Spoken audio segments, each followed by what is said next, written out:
is says right on an S30V stainless steel, and I want to show you where it stands right now. Set the newspaper here.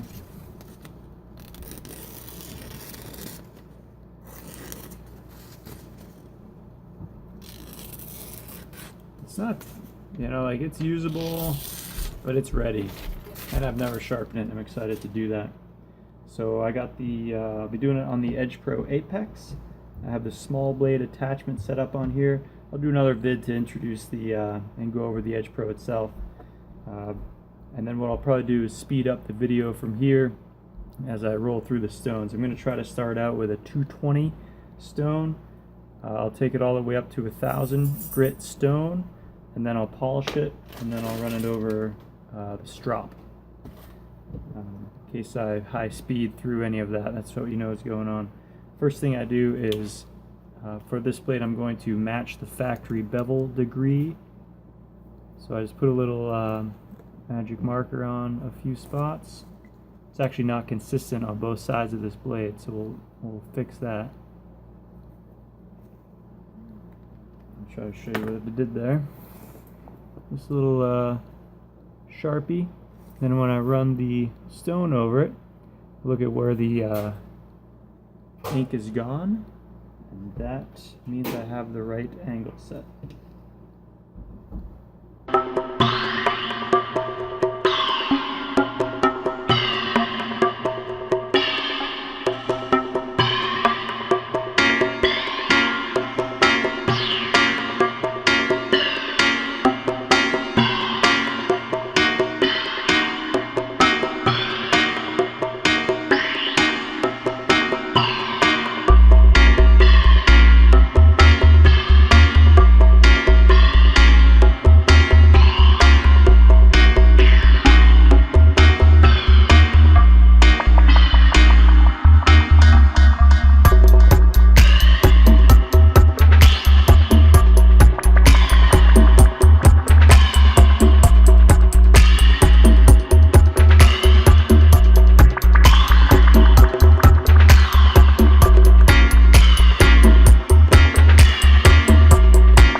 Poked myself by mistake. Just oh. I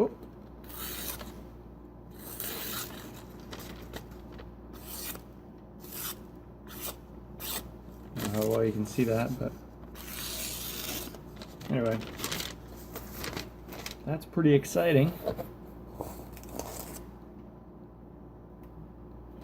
can mess with all this newspaper. Alright, so anyway, I'm at 35 minutes. So that's quite a long time, but I'll continue to improve my time. But here's an idea. See if I can get you that mirror finish.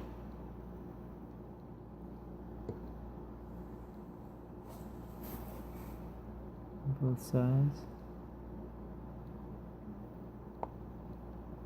And the reason we do the we go further with our utility blades is further meaning you polish it and then you strop it. It gives us a stronger edge, so when we're cutting tougher material, cardboard, wood, things like that, that the very edge there won't fold over as easily. We don't commonly cut things that hard in the kitchen, which is why a 600 grit finish is good for that, as well as those little serrations that are left. Alright, that wraps it up. That is the sharpening of the Leatherman.